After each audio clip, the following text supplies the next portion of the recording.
Blog Talk Radio.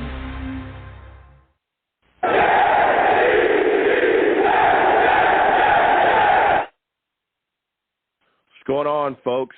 It's your boy, Long Beach Joe. I am back at it again. And here we are live after another Jets loss. The New York Jets lose to the Atlanta Falcons 20-27. This Falcons team was without Calvin Ridley. This Falcons team was without other weapons as well. And we couldn't stop them.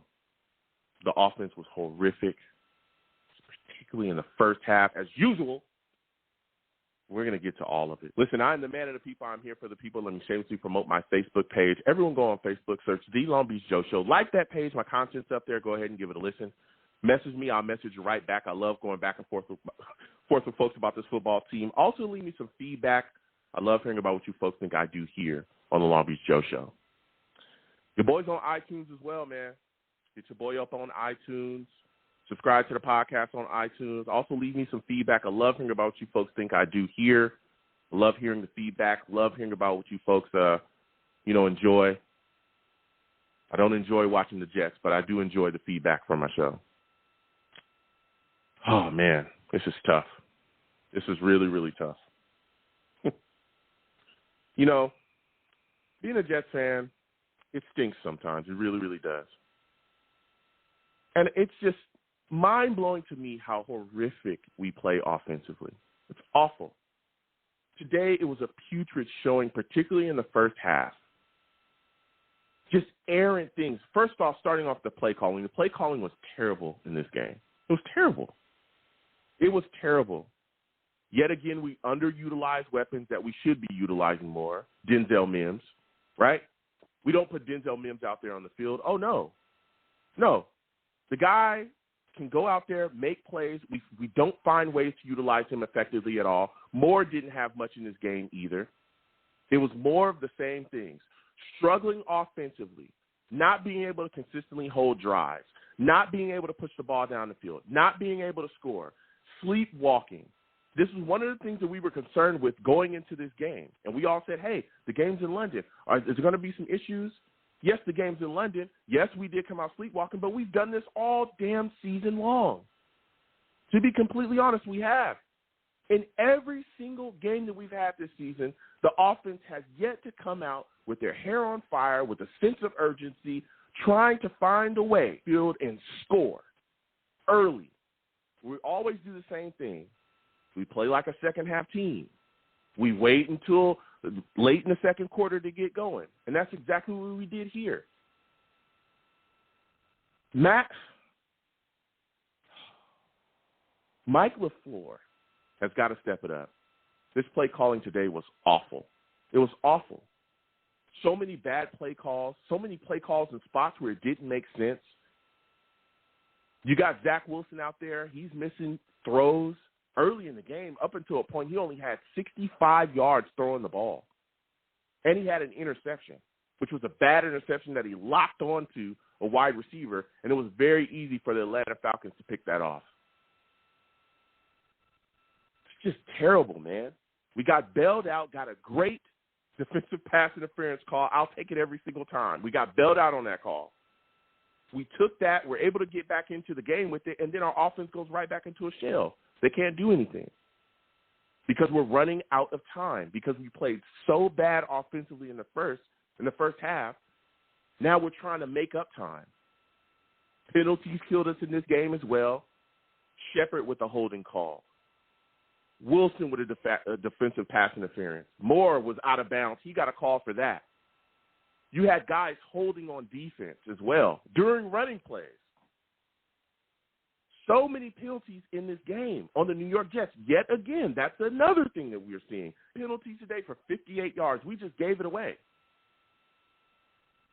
Defensively, the defense honestly played all right. They got 2 turnovers, 2 fumbles. The Jets offense couldn't do anything with it. But we got 2 turnovers. Quincy Williams was out there flying around. Bryce Hall looked solid. He's deflecting passes.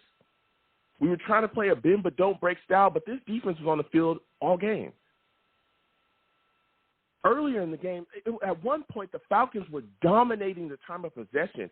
Something like 19 minutes to 31 minutes. They ended up still beating us in the time of possession, 35 minutes to 24 minutes. You cannot play like that. You just can't. You just cannot play like that. We struggled stopping Cordell Patterson. It was the Cordell Patterson show. Every single thing in the world was going his way. The Atlanta Falcons' entire offense today was Cordell Patterson, Kyle Pitts. Kyle Pitts, a young tight end, came into this game and often was running wide open within this Jets defense. There were so many guys catching footballs wide open, around the middle, all over the place. It was insanity, man. It was insanity. This Jets team has got to get it together, man. We couldn't even get a sack today. We've got to play better, particularly offensively in games.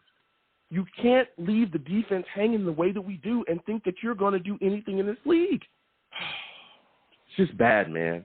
This was bad football. This was poorly coached football, highly penalized football, and awful football to watch, especially if you're a fan of offense.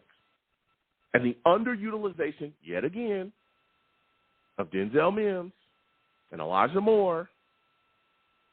This is all about getting the ball to Corey Davis constantly. That offensive philosophy needs to change.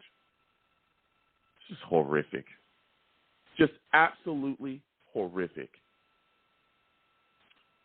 So we're going to go ahead and get to the callers because I got a lot to talk about with everyone. Again, 516-029-639. 515-602-9639 is the number. Call in. We taking all callers, man. We taking all callers. And here when you call in, please be patient, okay? We're going to get to everybody. The lines is hot. I don't want to take up too much time talking. I'm so disgusted by this team, man. I'm just tired of this.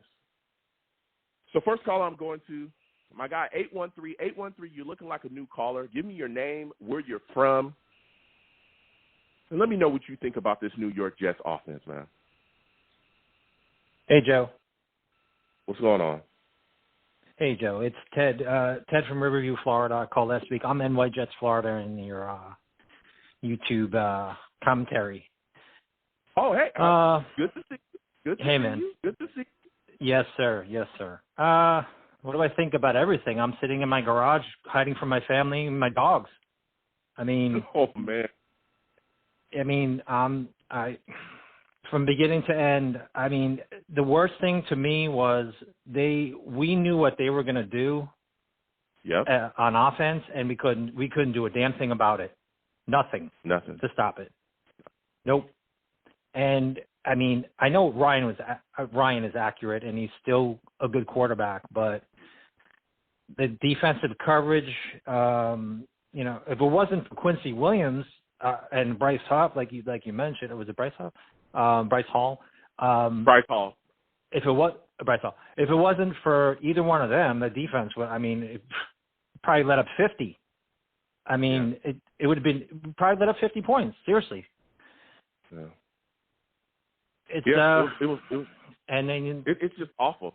It's awful, and like you said as well, the fact that our offense is struggling so bad, particularly to start games. I mean, what were your thoughts about the offensive play calling? Because I had questions for that all game. I felt like guys that should be utilized more within our offense aren't, and they're being left out to dry. Guys that could be big playmakers. And I feel like LaFleur is not doing enough to make things a little bit more simple and get the ball in the hands of guys that we need to. Well, Zach was struggling immensely at the beginning, and the running game was working a little, but he didn't look sharp. He didn't look. He looked maybe he was had an issue at the time. I don't know how you can look so bad after coming off that kind of week and just looking flat. Maybe the whole team was flat after that. They acted like they won the Super Bowl last week with the Gatorade bath and all. Maybe there was maybe it was a little too much euphoria after that kind of win. But I couldn't imagine Zach dirting so many balls. And but you mentioned you were talking about the play calling. Do you know Elijah Moore was open on a play that I believe Zach had to avoid pressure on. I think Adam Archuleta actually diagrammed it on the television coverage. that he was open. I mean, but at least we saw Mims. I mean, I saw Mims in college, and Mims a big body, and like you said, maybe it's time to get him more involved and stretch the field a little, and then a lot of underneath plays can happen a lot easier for Wilson, and maybe we can draft a real tight end that can catch the ball, and like a Pitts. Maybe we can get somebody of better quality, and have a weapon, not just a big body in there. Yeah. I mean, we've got to do something. But, I mean, our offensive play caller's got to find a way to get the ball in his hands as well. And like you said, Zach was struggling early. We saw him miss a lot of short and intermediate balls, a lot of balls going straight into the dirt. There was one that was going towards Crowder that could have resulted in a first down to help extend that drive. And he put that in the dirt. There were other plays as well out there left in the dirt. And that's my next question for you is, these short and intermediate things, what are your thoughts on that? Do you think it's his footwork? Do you think it's just him trying to press too much? Are you thinking that he's always thinking about the big play? How do you think that they should kind of fix that? What are your thoughts on his situation there? I think it's a combination of all of it. I really think when they were down 10-0? I think he does press. I think he feels he has to make a lot of not necessarily a bomb play, but he's got to say, okay, we're down. I gotta go. I gotta make plays now to get us back instead of maybe thinking about taking it piece by piece more than trying to make big plays. But I have to say, when they took the leash off of him in the fourth quarter, he made some big time throws. First and 20, and the fact that Mims came out of the witness protection program. And made some plays. That was a good sign. They're a young team. I mean, it was just a big stinker.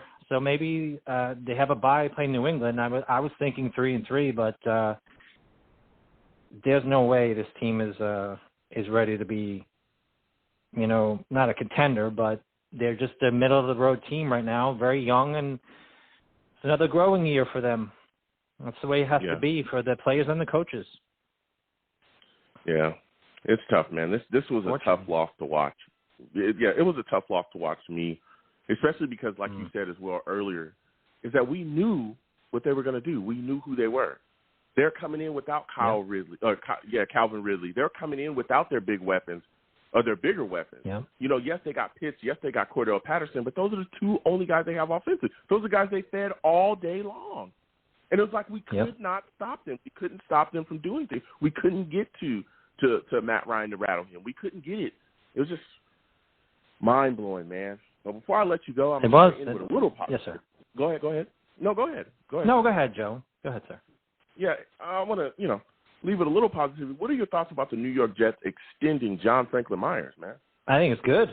I think he deserves it for a player that's was on waivers, I think, and, kind of you could tell he cares after watching the press conference, and he's a quality player and a leader. I say that's the kind of players you want on your team. Somebody with quality and has a good work ethic and makes plays, obviously.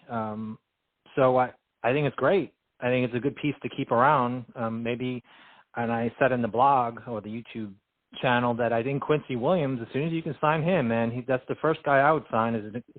I'd sign him tomorrow to an extension, quite honestly. Yeah. Why not? Exactly. Why not? Exactly. Well, listen, my friend, I got to get back to these lines. I want to thank you for calling in, bro. I want to hear from you more often, man, because, we're all frustrated Jets fans. We're all upset, all right? So you go ahead and you have yourself a good Joe. one. All right. You too, Joe. Maybe I'll go back and see my family now. We'll see. Please do, man. Please do. All right, Joe. Have a good week. All right, I'll be around.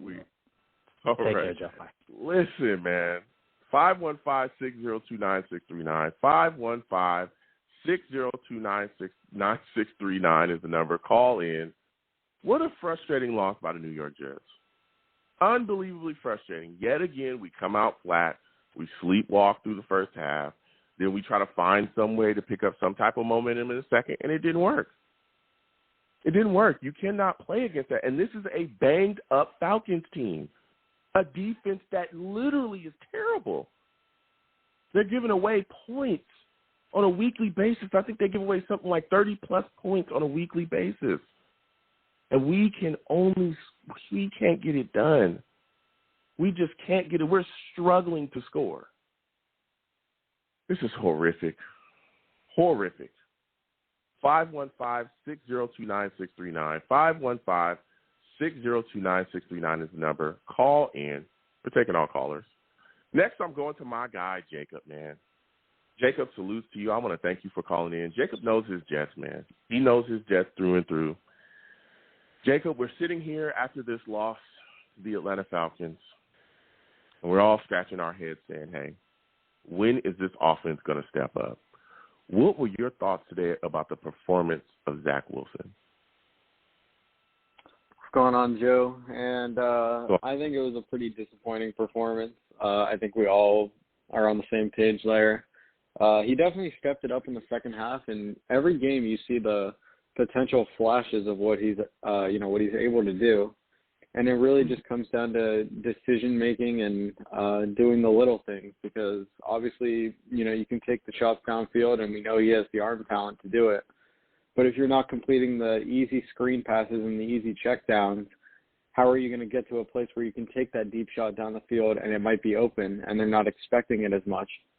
And so I think it really comes down to cleaning up the simple stuff and taking it one play at a time and really just limiting turnovers, because we're obviously yet to see him play a game where he doesn't turn the ball over.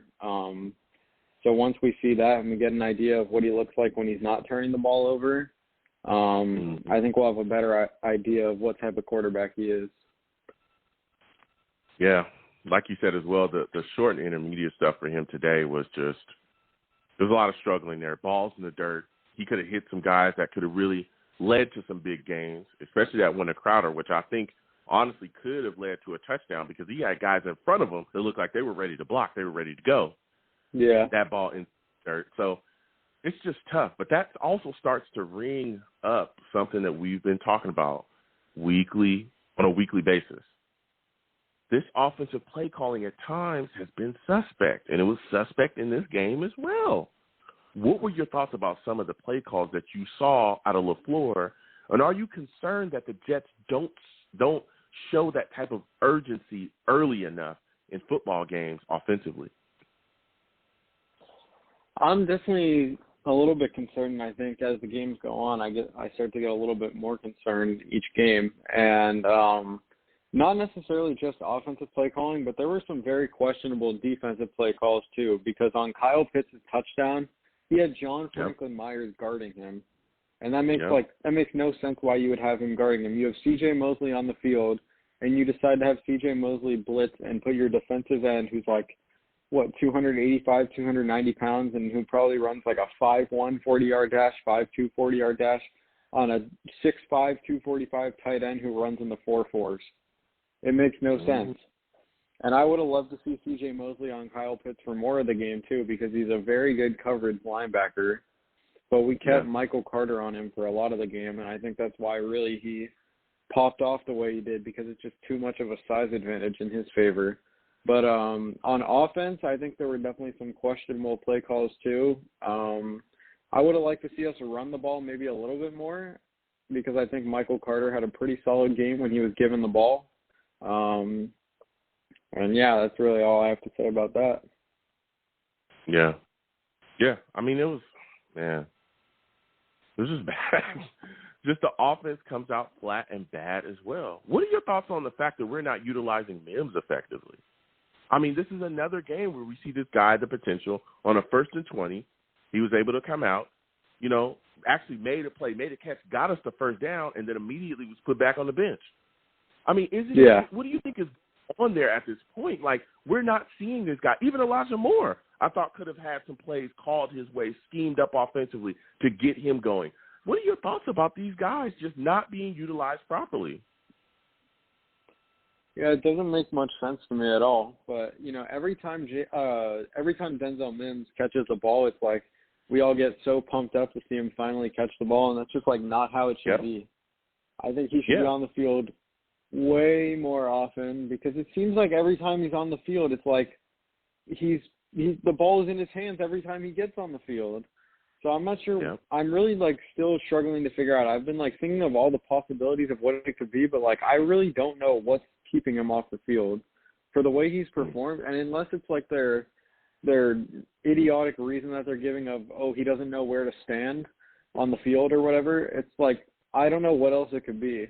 And the same thing for Elijah Moore. He was on the field definitely a lot more than Denzel Mims was, but he didn't get targeted very much. And obviously he drew that pass interference that led to the Michael Carter touchdown. But the illegal touching and stuff, it's a rookie mistake, I'm sure. But for both of them, I just think we need to get them more involved. And I know it's a crowded wide receiver group, and Keelan Cole has been good, and Corey Davis has been good.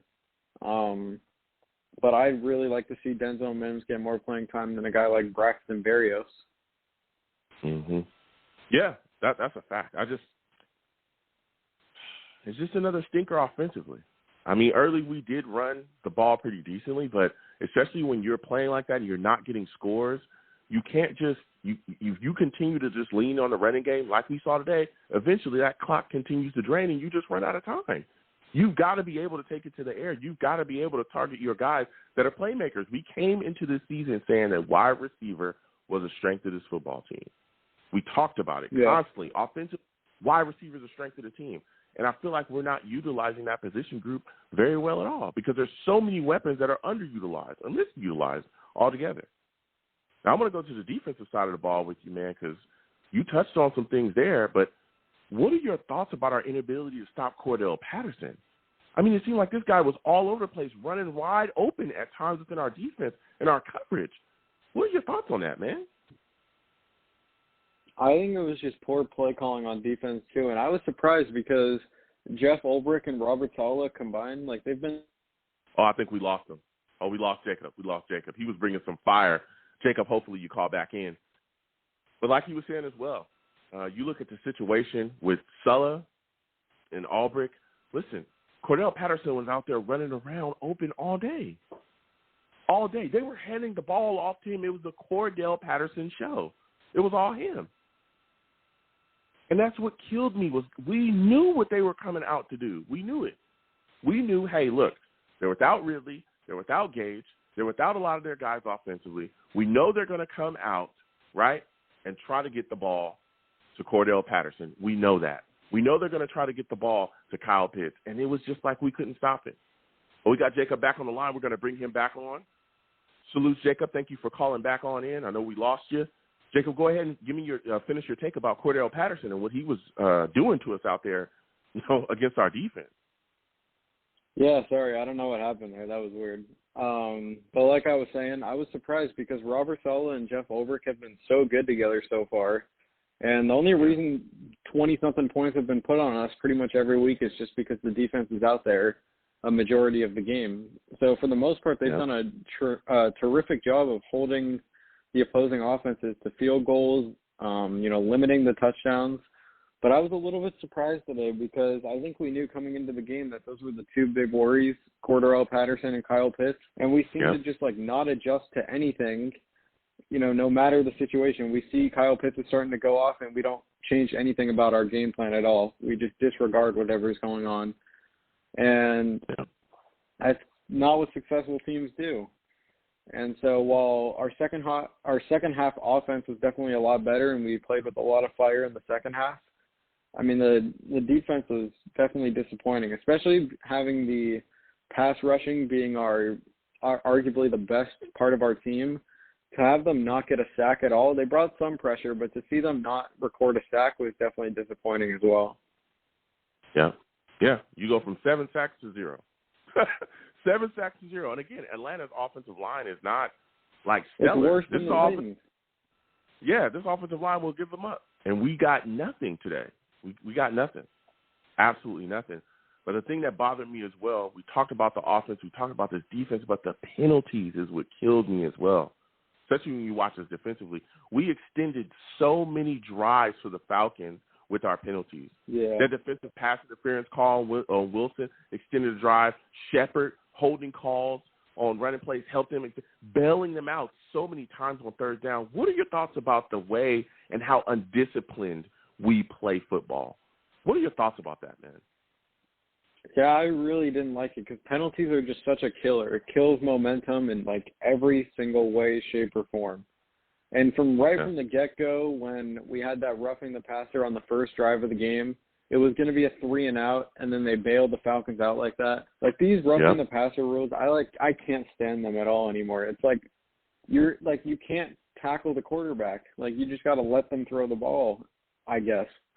Like, I'm not sure what they're trying to enforce there. I understand they want to prevent head injuries, but, like, football is a game of tackling. That's what you do in football. You tackle the opposing players. And so right off the bat, that, like, totally killed our momentum. Our defense was fired up, getting into the game, about to force a 3-and-out, and then you see that flag on the ground, and it just everybody is so let down. And then there's definitely some things that need to be cleaned up with some of our other guys, the holding, I don't think we had a false start in this game, but the holding, the hands to the face, pass interference, just everything like that. And Nathan Shepard has been pretty disappointing. He's only played like 20% of our snaps, and he has, I think, 5 holding calls.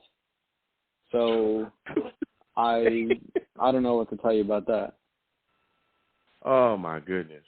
It is insane, dude. It's completely insane. We are so undisciplined. If you go back again, you look at all these games, we're penalized. I think the Patriots, we had something like 7 or 8 flags for 77 yards. The game after that, the Broncos had like 8 flags for 89 yards. We're constantly heavily penalized like this. And again, I always speak this, and you brought up a great point there, Jacob, is when you do things like that, you're killing yourself. You're shooting yourself in the foot. That's what you're doing. You're hurting your own team. That's when we're hurting ourselves, and we're giving away yarders. We're gifting drive extenders. That's what we're doing. We bailed the Titans out, like you said as well, on third downs where they couldn't figure things out. We were bailing them out at times. You can't do that. We're not talented enough to play like that. And even if we were talented enough, we shouldn't be doing that because that will help you keep a team around that should not be around in the game with you. For insane. Sure. Completely insane. Just disappointing. So my final question for you, I'm trying to end on a little positivity here, is what are your thoughts about the extension of John Franklin Myers, man? How did you feel about that? I was really, really happy to see it because you could see the emotion that he spoke with. And if you think about it in a different way, it's really like the first step towards the real rebuilding process, because before, as we're just tearing everything apart, every player that we have with potential, we're moving on for draft picks and just getting whatever we can for them just to draft new players. But to see us finally give money to a player who's deserving it is definitely a step in the right direction. And it's great to see because for someone who came off waivers and, we picked up out of nowhere just off the waivers from the Rams, and to see him get that nice contract extension like that is, I guess, a good form of motivation for the other players to say, if you can just come in here and do your job, we'll reward you. Yeah, that's what it is, and it builds things, and it builds culture in the locker room as well. When you get guys that understand, hey, if you come, like you said as well, if you come here, you play hard, you keep your nose clean, everything's good. John Franklin Myers is a team guy. Every time you hear someone speak about him, it's, how he's just a locker room guy and it's all about the Jets, then we'll make sure that you stay a Jet. You come here, you play hard, you play to the wall, you play well, and we'll reward you. That's huge. That's a huge message to send to the locker room. So that's another reason why I loved it as well. So, Jacob, listen, man, after a tough loss, it was great to speak to you today, man. I'm going to go ahead and let you go, man. You have yourself a good one, man. All right, you too. All right. Jacob again calling in with the fire, man. This was tough. This was a tough loss. And it was tough because the Jets had so many things rolling in their favor. So many good things happened. We were just coming off a win against the Titans. Everybody was feeling it. You got the Falcons. They roll in without their top 2 weapons, and they're just able to still find guys.